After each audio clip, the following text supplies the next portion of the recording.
Make introductions to my friends, I agree. So I have been introducing friends and old friends.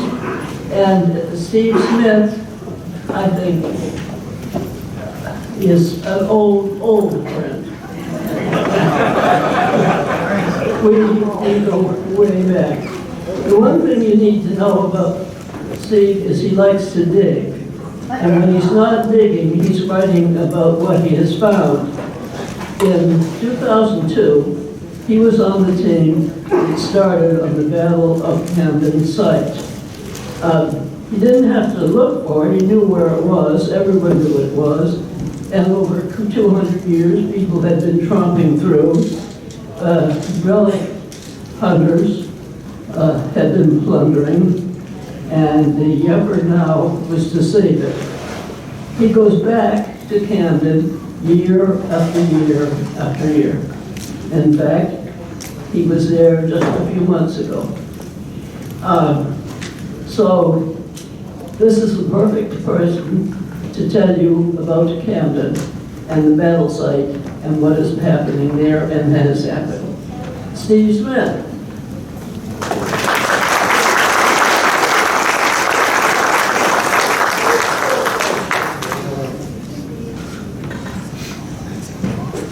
Okay, I hope you're all awake. If not, I'll try to put you to sleep. I don't think I'll have any problem with that. Can you hear them? No. Is it on? It's on, you just need to get it closer to your face. Well, do I have to swallow it? Okay, I'll try to. I usually move around, that's the problem. I did this presentation in Beaufort where I was allowed to move around. And it only took 3 hours, so I think it should be okay today. We're going to talk about Battle of Camden in 4 different areas. Number 1, I'll go through the battle itself, from a historical point of view. Then I'm going to talk about the archaeology that we've been doing there since about 2002. And that includes all the interviewing the relic collectors and also the archaeological work, the professional work. Then we're going to talk about the recent recovery of the 14 soldiers, and about the final thing will be about the future of what we're going to be doing with those soldiers. So this is, if you've ever seen one of my slide presentations, you know that I always start here. I always talk about the fact that Charles was born in May of 1780, and as a result of that, the British fanned out across the entire South Carolina backcountry to take the towns of Augusta, 96, Winnsboro, Georgetown, and many other important places. But just sort of the same sort of strategy that was used by the Americans in Afghanistan, to take those resource centers in the countryside and hopefully be able to control those and thereby control the population. Well, that was the loss of about a 5,000-man Continental Army. But there was another army coming down as reinforcements under Baron McCall, who we heard about just a few minutes ago. And he settled down, once he heard that the Charleston was falling, he settled down to Buffalo Ford to wait what the Continental Army, Congress was going to do. They had not really decided. He did not want to be really in charge of the entire Continental Army. And so, of course, they decided to send General Horatio Gates. Gates was, of course, the hero of Saratoga. Everybody thought he was the guy. There was 2 factions in Congress. One side supported Washington, and the other side supported Gates. And they were always bickering about who should be in command. Gates got his orders to go south, and supposedly, his friend Charles Lee told him, careful that your northern laurels do not end up with southern willows. And of course, you know exactly what happened. I've been looking desperately for that quote to see if there's any truth to it. So if you know whether or not he actually said that, let me know, because I have not found it. The earliest reference I found is in Benson Lossing's book, 1940s. Anyway, once he got there once Gates got to Buffalo Ford, he immediately put the army on the march, heading south. Okay. Gates doesn't have, ruins his reputation here among the historians. Greene did not really think what he had done, all the mistakes he was supposed to have made up through this campaign in Camden, the Battle of Camden. Greene did not think that he'd done such a bad job, but historians have really excoriated Gates and all the things he did. One of those first things was marching immediately upon in command at Buffalo, or Wilcox's Mill, Buffalo Ford. Well, the cow was there, and they were starving. There was no food. And Gates said, well, we might as well march and starve as starve here. Now, the second mistake that he supposedly made was going directly south from Wilcox's Mill down into South Carolina towards Camden. But, again, looking at his perspective, there's a guy floating around in South Carolina called General Thomas Sumter, Lieutenant Colonel Thomas Sumter at that time, writing letters urging him southward. More than likely, when Francis Marion joined up with Gates's army on the march south, was also urging Gates to move south quickly. Now, he could have gone west towards Charlotte and Salisbury, where there were friendly Whigs and where there was much better food resources, but nevertheless, he marched south directly towards Rugeley's. Meanwhile, he was supposed to be joined by two large militia detachments under Richard Caswell of the North Carolina militia, who happened to be in front of him, marching southward at the same time, and eating up everything in front of him. So as Gates was marching south, he was marching through land where the militia had already cleared out a lot of food. Behind him were the Virginia militia trying to catch up with him. And of course, they were in worse straits because Caswell had walked through, Gates had walked through, and there really wasn't anything to eat while they were marching. So, in any case, they marched southward. Lord Walden, in charge of Camden, marched out to meet him. They met up at Little Lynch's Creek. Gates looked across the river and creek and said, that's not a really good idea, attacking them. So he marched around them. Walden fell back to Camden, actually to Logtown, and abandoned Rugeley's, where they had a detachment there, and Gates marched in to Rugeley's.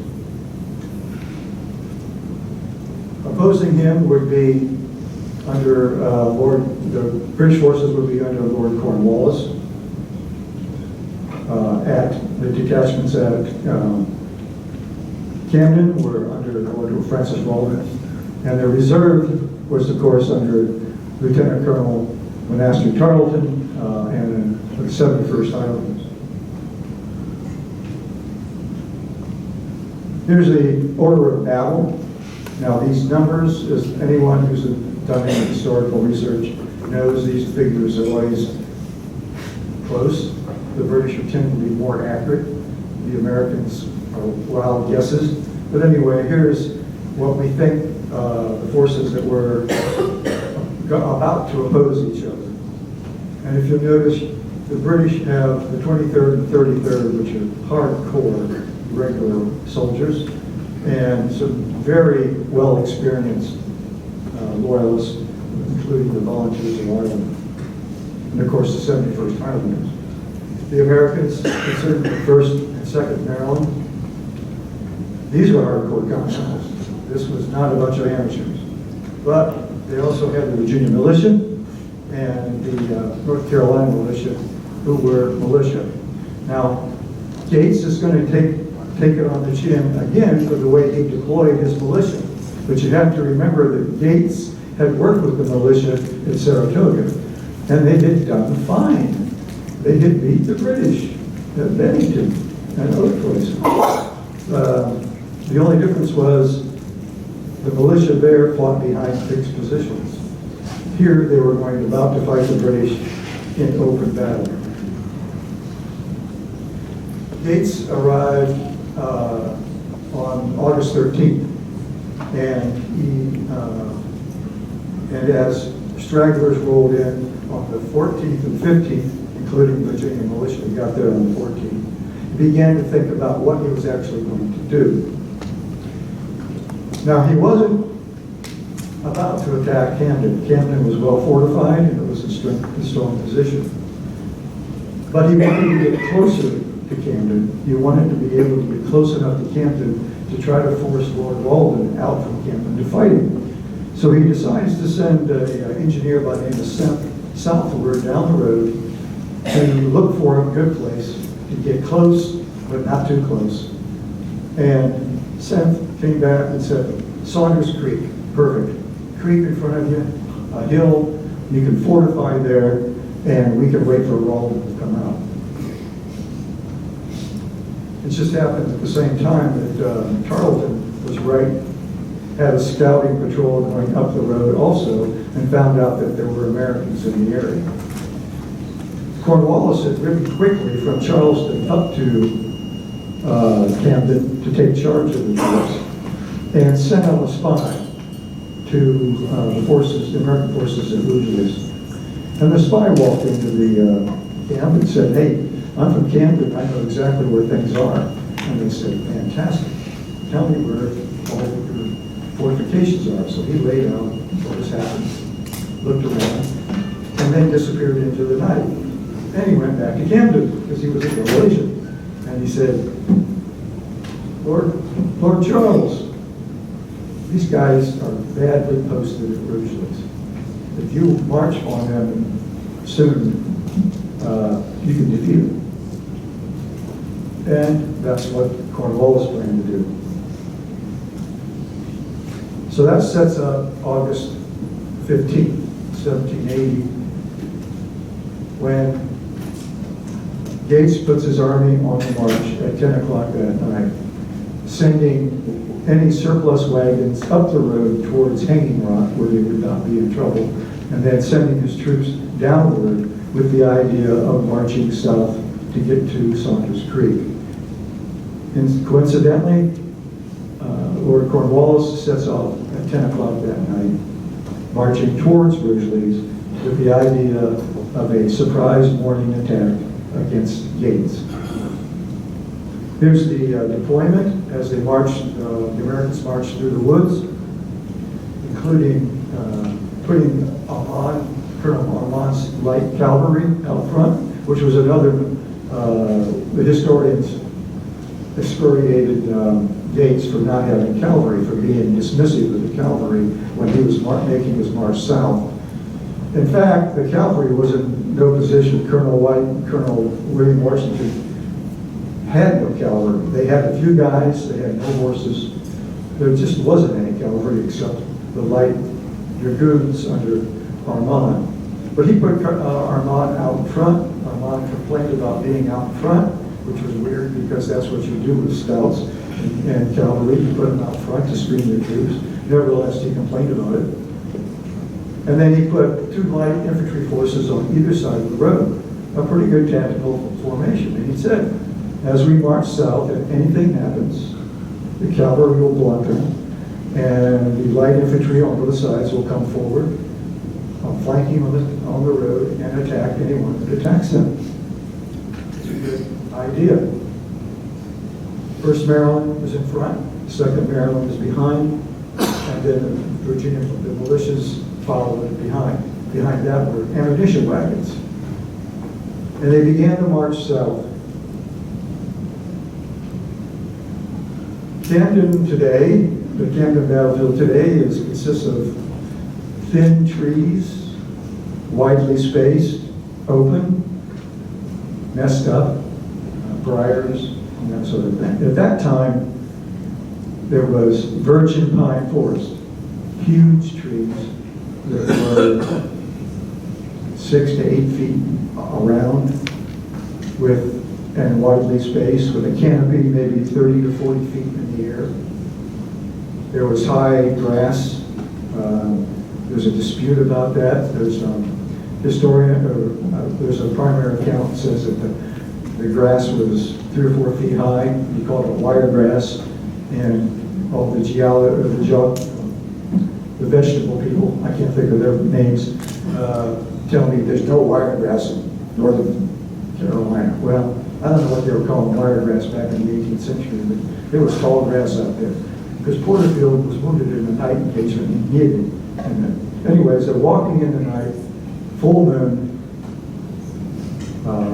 plenty of visibility. Throughout the battle, there was no indication that the cavalries were ever impeded by the forest. It was an open woods. And this is actually from Fort Bragg, but this is the closest thing I could get to what it might have looked like with the high grass and also the widely spaced trees. About 300 yards out in front of Gates's army, marching down the road, maybe 1 or 2 guys marching down the road, and he looks off and he sees something, and that something is shouting at him and saying, "Halt!" And he goes, "You halt!" And then they start yelling at each other, and they fire their pistols at each other, and both of them know what's going on. Somebody up front is the bad guys. The vedette turns his horse around, runs back to Colonel Armand and says, "I think it's the British." Armand goes, "Do I have to attack them?" "Yes," Porterfield says, "you have to attack him. That's what you're there for." So he runs his horses down. Meanwhile, it's Tarleton's dragoons he's meeting. And of course, Tarleton, being British, he has one tactic. That tactic is charge. And it usually works, except here and at Camden's. Up do the two cavalries meet. There's firing going on.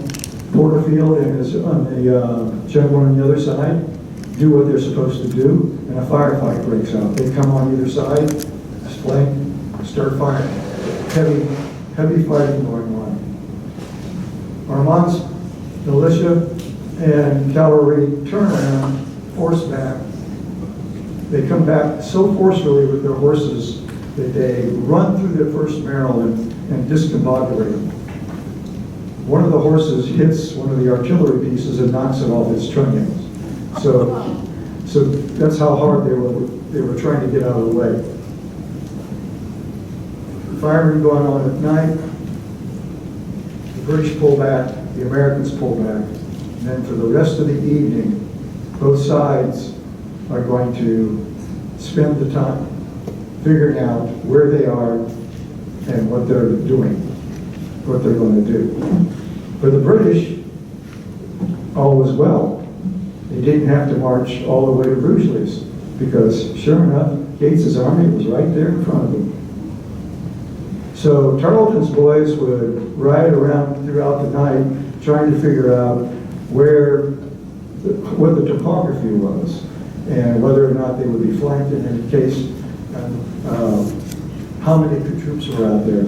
Gates threw up the officers and said, "What do we do now?"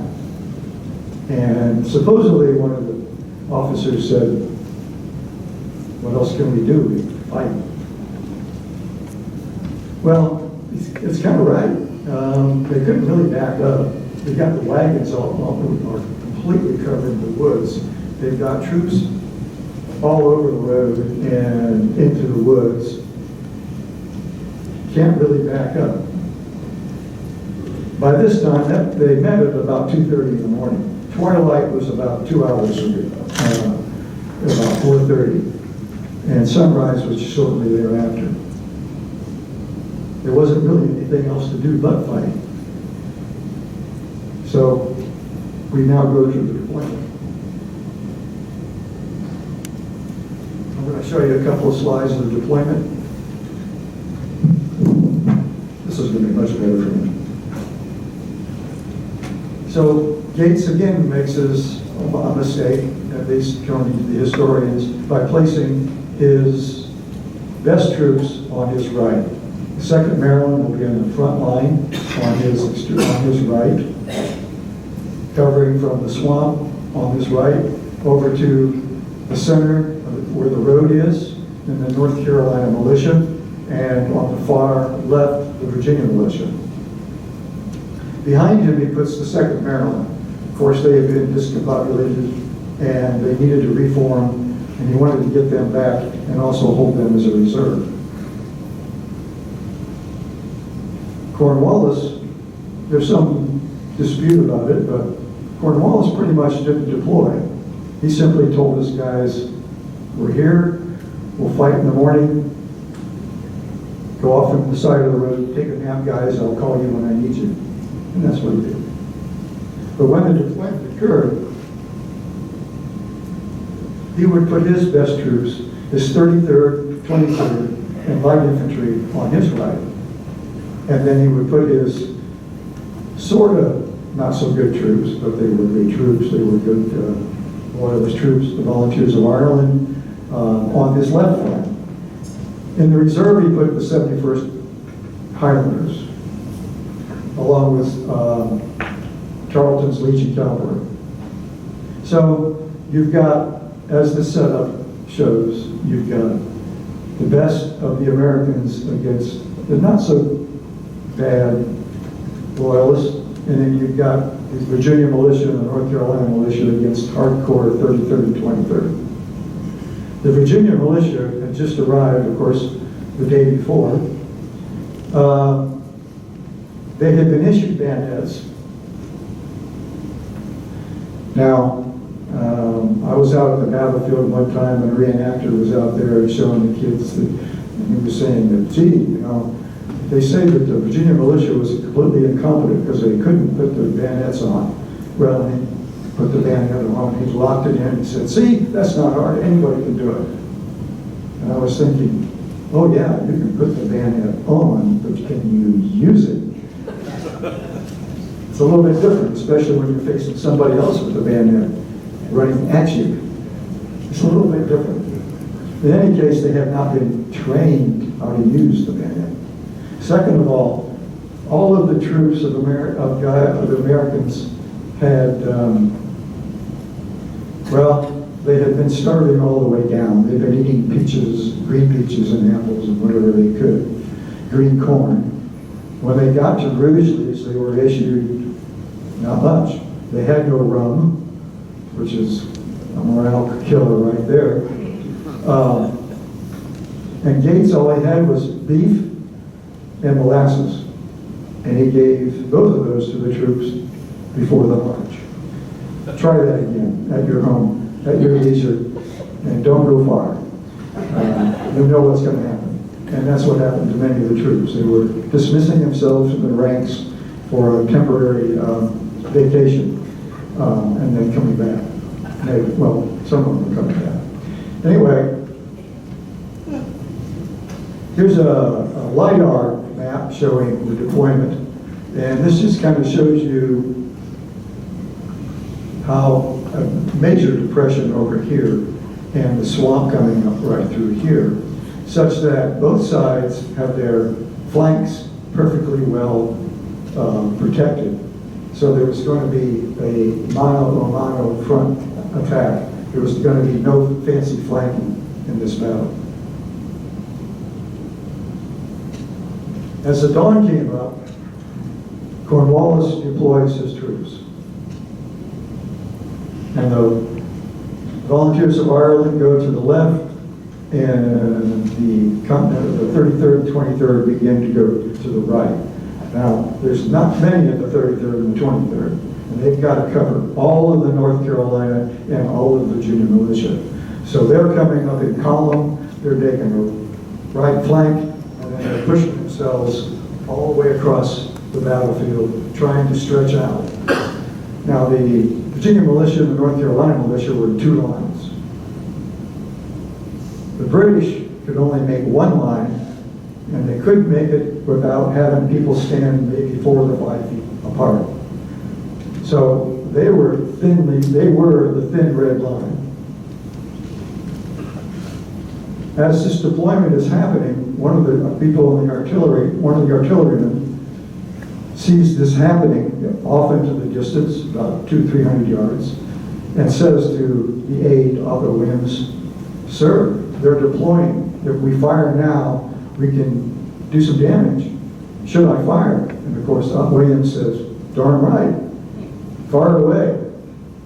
Williams then rides back to Gates, who has just finished his Braveheart march along the lines, telling everybody to buck up, this battle's coming, and was there at the second line.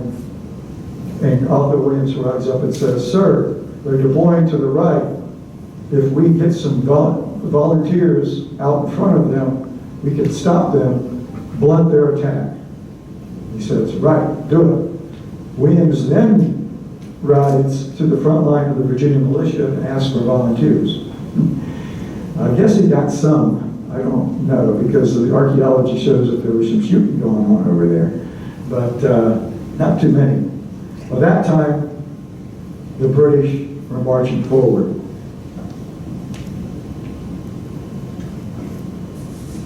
Well, you all here are experts in the Battle of Camden. You know what happened. Like a domino effect, the Virginia militia begin to drop their muskets and run away. And rank after rank after rank, all the way down the line, like a line of dominoes, the militia continue to flee until they get to the North Carolina militia, who also begin to flee. And only one detachment, Dixon's unit, attached to and locked in with the, probably the Delaware regiment, holds on and fires, and holds on for the battle. Everybody else is heading north. The first Maryland are disciplined enough to open their ranks and allow the militia to run through, then close up, because here comes the 33rd and the 23rd, and a major battle begins there. Now, on the right, American right flank, where the Volunteers of Ireland are standing up against the 2nd Maryland, we're not sure what goes on there, but we do have some indications that there was a heck of a battle going on. And from the archaeology, we can tell you that there was a heck of a battle going on, because there's a lot of lead out there. And there's some indication that perhaps Lord Walden was captured briefly. The Americans pushed forward. They rallied, they cheered, they did a huzzah, we got them, and then they realized that Cornwallis had seen the gap between the where the 1st Maryland were fighting and where the 2nd Maryland were fighting, and threw in the 71st and Charlton's Legion. The British were disciplined enough not to go after the militia. I think it was Colonel, managed to get about 150 of the militia lined up to try to stop the 33rd from coming at them. And then once he got them, beat them, and got them lined up, he saw that none of them had their muskets. And so they all melted away. What happened to Gates? Gates went along with the swarm. He kept trying to force back the militia, but they kept running away, and he was just carried along towards Rugel's. Meanwhile, on the battlefield, we got 2 battles going on, 2 fierce battles. And then, once the Continentals in the front line, the 2nd Maryland, realized that they've got cavalry in their rear, they begin to break up and fight their way up the battlefield. Now, most of the accounts say that they were just completely destroyed. I don't think so. I think that there's indications in the primary sources that they fought together in groups of maybe 1 or 2 or 3, up to maybe 15 or 20. In fact, there was one detachment of maybe 100 men that ran into the western swamp to get away and then made their way around. So they fought their way off, and this is an excellent little painting right here showing how they were fighting and making their way off the battlefield. Losses, who knows? Cornwallis says that he killed 800 or 900. I doubt it. Williams said there 832 failed to muster at Hillsborough, but they kept coming in their little strings. Now the Virginia militia, we never saw them again, which is, as a VMI graduate, makes me so sad. But there it is. Anyway, we lost 32 Continental officers, we know that. But the Continentals kept coming in. And there was probably maybe 1,400 by the time Greene got down here after Gates to reconstitute the Continental Army, the Third Continental Army. British losses were a little more accurate about that. This is what is listed in the registration, or the muster rolls. But the Volunteers of Ireland had a 28% casualty rate. The 33rd had 100 casualties. Most of those were lost in the first round of grape shot or canister that was fired at them. So these guys weren't easily to be replaced. So it was, while it was supposedly a great British victory, it was a costly British victory, just like many of the battles that the British fought. They fought and they won, but they paid for it. And now we're going to talk about the archaeology. Since about 2002, my colleague Jim Lake here,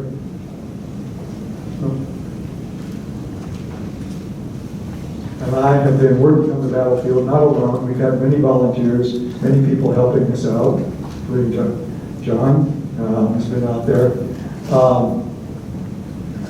beginning to try to sort out the battlefield as to what happened there from an archaeological perspective. Now, let me tell you about how fierce this battle was.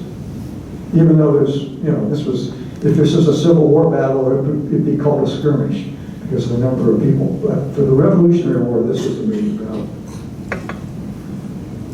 During the early 19th century, people would go out to the battlefield and they would pick up lead for fishing sinkers and everything like that.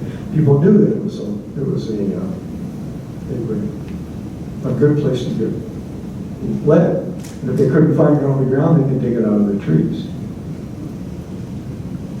We've had, since the 70s, we've had, a continuing amount of amateur archaeologists and collectors coming out and collecting artifacts on the battlefield. So, and yet we found, in our work, so far we've recorded over 33,000 artifacts.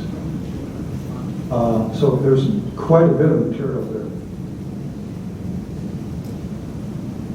The first thing we did was to interview people who had been there before us, because every major battlefield in South Carolina and probably most of the Southeast has been visited by other people before archaeologists get a chance to get there. And you can see the examples of the amount of lead that they find. And our idea was to interview them and kind of get an idea of where things might be from their perspective. Now, most of them didn't know where they found an individual piece of lead. They couldn't tell you whether that thing came from the left side of the road or the right side of the road. But when they found something big, something unique, like maybe canister,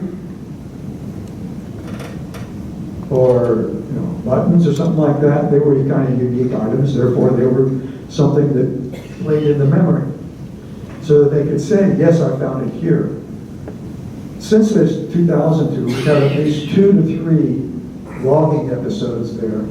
So all of the markers for all of these people are gone. Nevertheless, we were able to interview about 14 people and give an idea of where things might be. There's some of the collectors, and some of these collectors actually provisioned their artifacts, made little maps showing where density was. This is just like one person, and he separated the lead shot into Charleville and brown vest or land pattern, British land pattern musket, and buckshot. These are some of the artifacts that they found by collectors. We interviewed them. We asked them if we could photograph them, and when we could borrow them to conserve them. This is obviously a conserved piece by Jim. Jim does excellent conservation, and so they'll be around for a couple more years. But we've got canister here, both iron canister and lead canister. Canister, of course, is anti-personnel weapon in the 18th century. Cannon, you put it in the cannon, you fire it. It goes downrange and does very anti-personnel effects against infantry. Buckles. This came off one of the burials. This is the 71st Highlander, and this is his sword equipage, sword belt equipage. Buttons, of course. Buttons are important because they can tell you locations of where the troops were deployed. And eventually, by interviewing all of these people, we were able to get an idea, a general idea of where things were on the battlefield. So what we're looking at here is very dense, where a lot of people settled. We got a lot of material, and then a lighter dense, and then the outer boundaries. This little thing here, the late Calvin Keyes found a lot of stuff up here. And yeah, he put together a report and said the battlefield begins up here. And that's reasonable assumption based on what he had done. But the thing is, he was there in the late 70s, or excuse me, the early 90s, and so there were 20 years of other collectors who'd been there before him. And by the time he got there, things were scarce enough that it took a little more effort to find things, and he found most of his stuff down here. You know, there's a pattern there where people who collect things, if they find a place to go to, they keep going back to it. They keep milking that, and they won't go anywhere. They won't wander around too far as long as they've got good finds. All right, well, archaeologists try to do systematic metal detecting. What does that mean? Well, you can't find a battlefield digging shovel tests, which is what archaeologists like to do, is dig holes. But by using a metal detector and setting up blocks and then covering those blocks 100%, what I mean by 100% is we walk side by side, or we walk down a path, turn around and come back, and come back and back and forth until we got that, like we were painting a wall. And then we turn around and go perpendicular to make sure that we've got everything. Looks like we planned this out, doesn't it? No. We did those blocks, but the blocks were selected as a result of some sort of maintenance going on at the battlefield. I should say that the battlefield has only recently been under some sort of protective agreement. Back in the early 1996, Jim Legg was asked by the Catawba Land Trust to carve out a few hundred acres where he thought the battlefield was. And Jim being Jim, he nailed it. So they saved about 300 acres. That was then later purchased by the Palmetto Conservation Foundation. And then recently, the American Battlefield Trust and the Historic Camden Foundation have now taken over control of the management of the battlefield. But all that time, this battlefield was never protected. It was never under kind of any preservation. The National Park Service came in, did a big study, and decided that they didn't want to park here because there's a road that goes down the middle of the battlefield, and they felt that that was too much traffic for a battlefield. I don't think they were really interested in preserving it, but that was the result of their study. We recorded the location of every artifact we found. I can, using GPS. And here's a old map about 2015 of what we found. And each one of those dots, I can, if you said, where's that dot, I can go back to the Institute of Archaeology and open the bag up and say, here, because we recorded the exact location for every one of those. And you'll see that our map is pretty much like the collector's map. Shows heavy fighting right here in this area, some of the night battle, and then the Maryland battle, first Maryland battle right here. These white areas are areas we collected systematically. This is now filled in. This is all filled in here and here. So that we've got a better coverage. We just haven't been able to update the maps. Here's a LiDAR showing the same sort of information on the LiDAR map. We've written 2 reports. You can get both of those reports online. You go to University of South Carolina Scholar Commons and type in my name or type in Jim Lake's name, and you can download either one of these reports.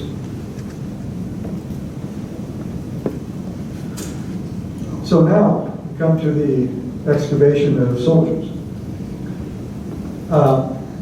Throughout the work that we did, we talked to collectors, and in the work we had done, we had dug up a musket ball and realized that it was beside human remains. Now, these human remains that we found were extremely shallow. In fact, one of the gentlemen that we recovered had his femur sticking out of the ground. You couldn't tell it until you started doing the archaeology, but his femurs were sticking out of the ground. They looked like sticks until you excavated, and then you realized, oh, these are human burials. So our goal was to take the burials that we knew about, especially the very, very shallow ones. I mean, we're literally just below the surface in most cases, never any more than maybe a foot or so deep. Pull them out of the ground where they could be looked at, but more importantly, we could rebury them deeply on the battlefield with honors. We had no protection for the battlefield. People could come there and mess up the battles. We've had logging episodes which destroyed much of the bones, which is clearly indicated by the work we did. So they were being destroyed. So we wanted to get that data, information, and we also wanted to get them buried. And the South Carolina Battleground Trust agreed with us and funded us for 6 soldiers.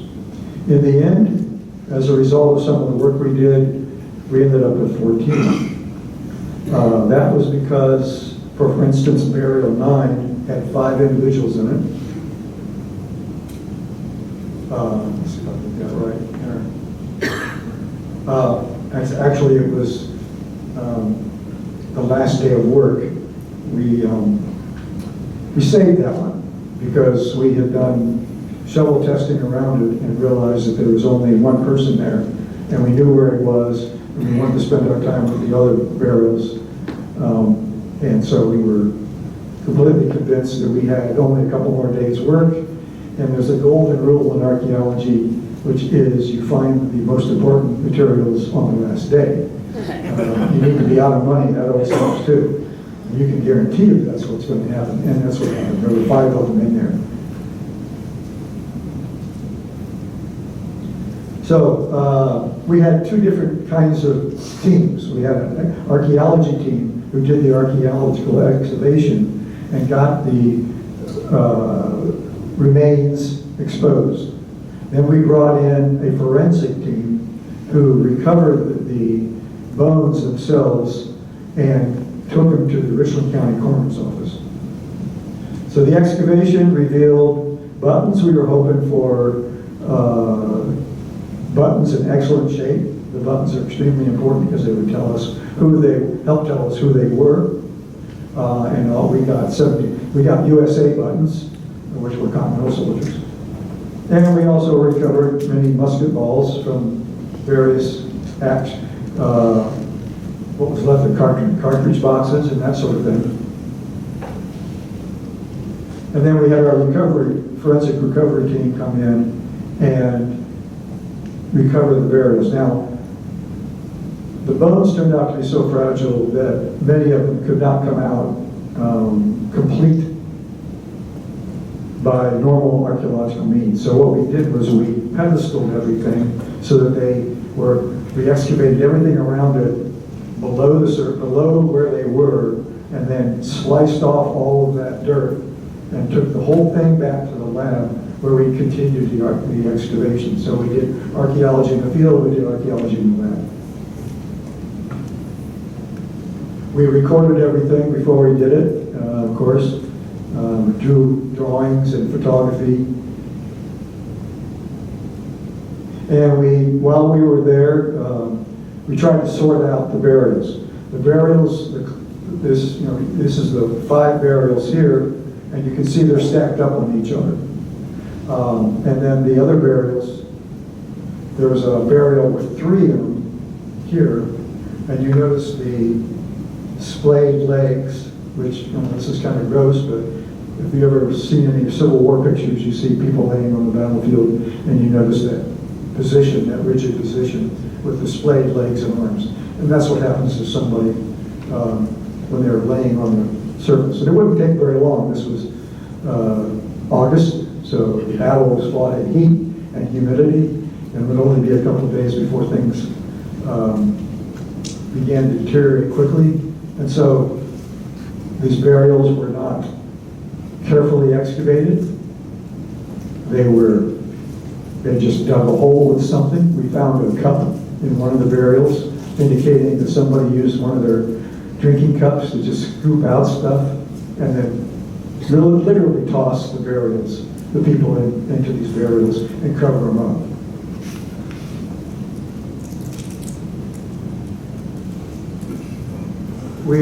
Here's just an example of how we transport them to the lab by putting them in aluminum foil, undercutting them, putting them in aluminum foil, and taking them back. We closed down the battlefield so that we wouldn't have lots of people out there.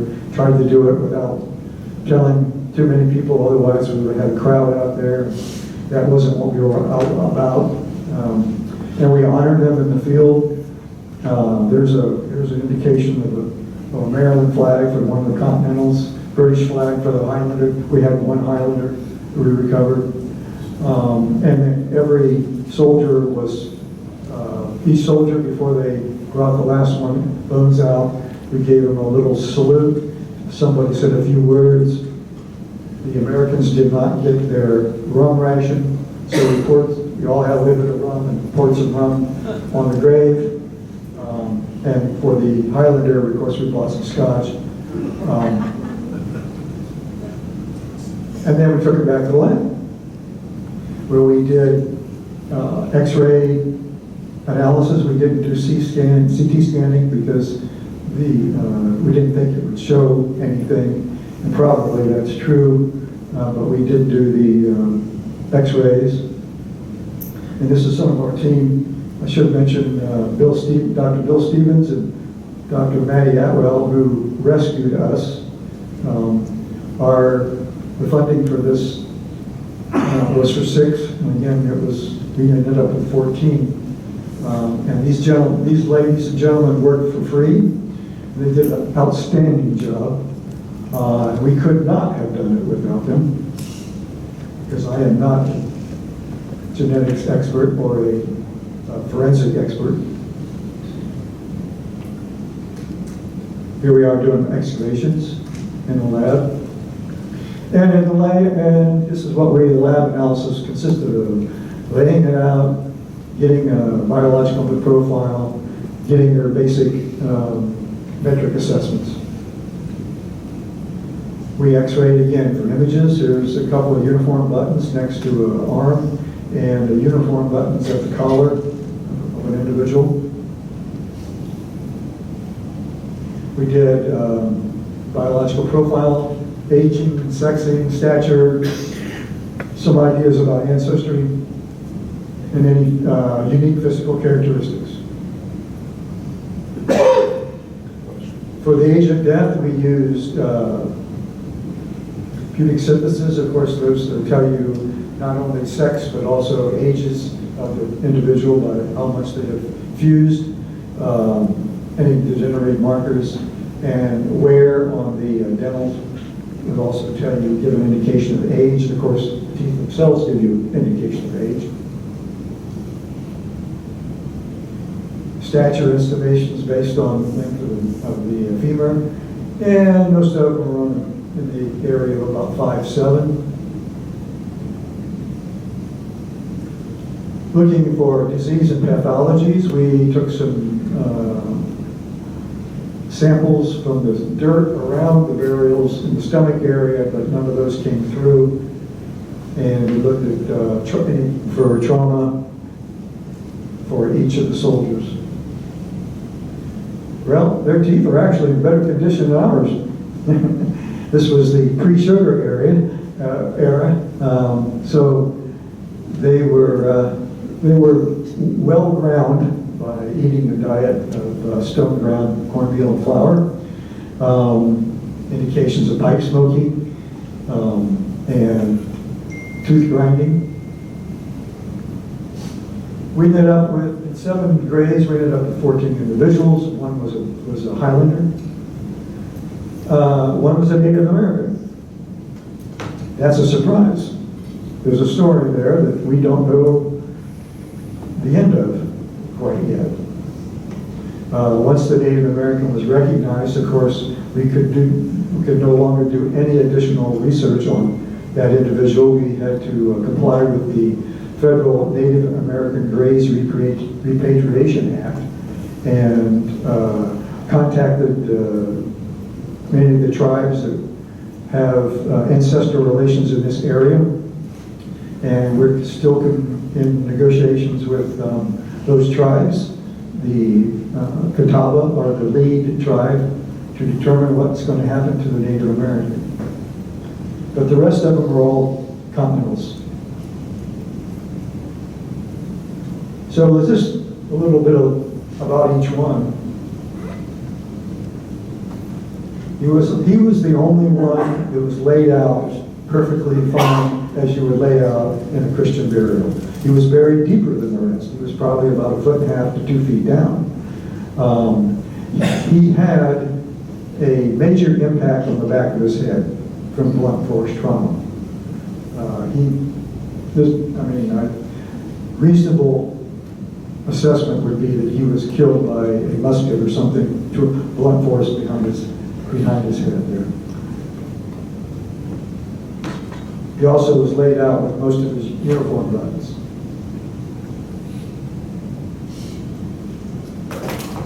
(9A) had musket wounds in the midshaft and humerus. The balls deformed, obviously hit the bone. Burial 11A, about 5'7", 5'10", about 20 years old. B was about 25 to 45. And there was a buckshot pellet right beside Reburial, probably just under the skin. So the buckshot had penetrated the skin, but not into the skull. Here's the burial 9 with 5 individuals in it. And many of these were young guys. These were teenagers.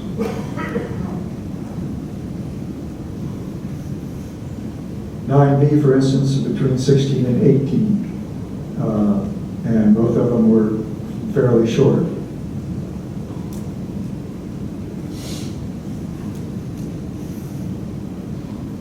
Musket wound. Burial 10. He was splayed out 45 to 50. In bad shape in terms of bone preservation. Hey, you can just am I going the wrong way? All right, there we go. 13A, 17 to 19, 5 to 5'8". Gunshot wound to the lower spine. Another musket ball recovered in the vicinity of the left elbow. Okay, so we want to talk a little bit about the future. We took the DNA and we've given it to a forensic expert to try to extract that DNA. We're going to go into that a little bit in a few minutes. We're also looking at genealogy, combining that with the DNA, and looking at regimental histories. We're going to attempt to try to narrow down who these people might be as individuals. And as you may have known, we honored them from April 2022 in 2023. The Third Army came down and participated in the events. They were at the Richland County Coroner's Office. They were put in Humvees and transported to Camden. Went through many schools, and school kids came out and saluted them. They lay in state for the day. The next day they had a funeral, and then they were taken out to the burial grounds for a ceremony there, with the idea that they would be placed back on the battlefield. Without going into too much detail, that didn't happen. Let's just say that there was a discussion about where they should be buried. The archaeologists wanted them buried back where we found them, on the battlefield. And we knew exactly where they were. We marked all that. The U.S. Army decided that they couldn't protect them out there, and they wanted to put them somewhere where they could be protected.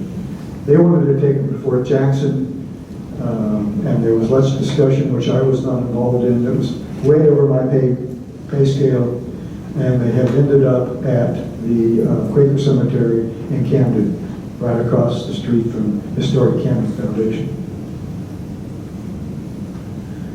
The Highlander was also, the British troops were there also. These were hardcore combat guys. One of them had to leave early because he got a call and had to go back to do something in some part of the country that he couldn't talk about.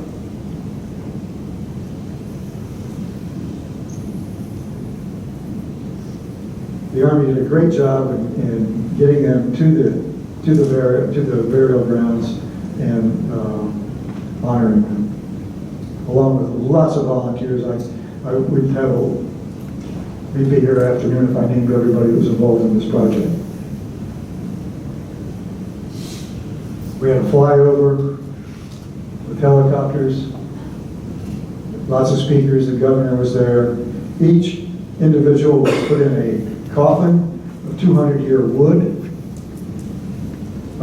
And the Historic Camden Foundation had their blacksmith forge nails so that the coffins are put together with iron forged nails. And eventually, they were buried at the Presbyterian Cemetery, the Quaker Cemetery, on August 13, 2023.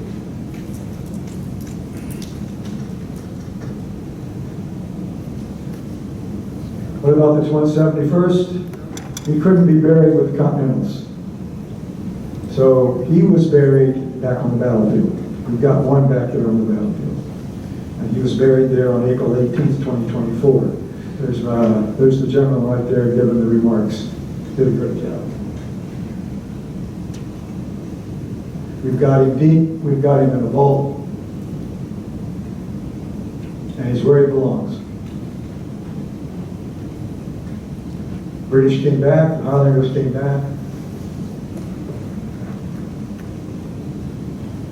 Recently, we've had the American Veterans Archaeological Recovery Team there to do additional work.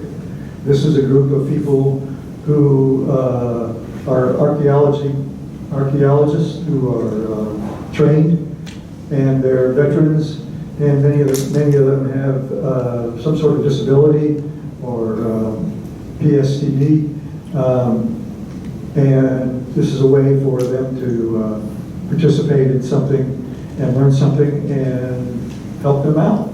And so I think they'll be coming back. It was a great experience for everybody.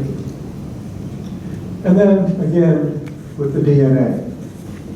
Now, it's going to take a long time. Are you asking? Move faster?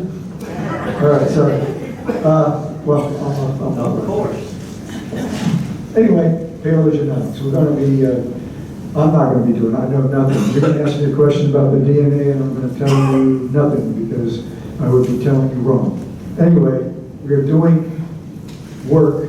We, being the royal we, as in not me, but forensic experts, are FHD Forensics is doing genealogical work with the DNA. They're asking people to submit their DNA if they think they have a Maryland soldier. And we're going to try to match them up with people to see if we can find out some of the people that might be there. Here's some of the names of the people that may be associated with 9B. Only 9B and 11, and I believe it's 11A, have extractable DNA at this point, although we're going to go back and try it again.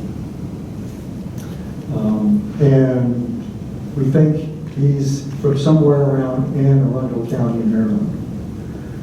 Here's some of the suggested names, but they are not names that we can tell for sure that that's who they are. They're just people that have a name that's associated with somebody's, with the DNA and the genealogy. And we're missing at the Battle of Camden.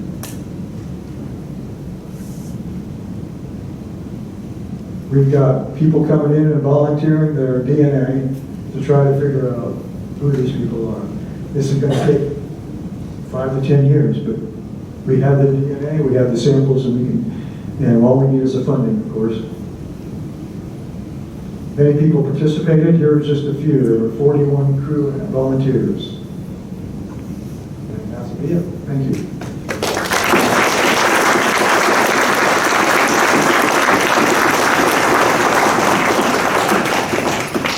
Carol has asked that there are probably lots of great questions for Steve. If we can take a 5 to 10 minute break, if you can ask Steve those questions, we've got to move the caterers in.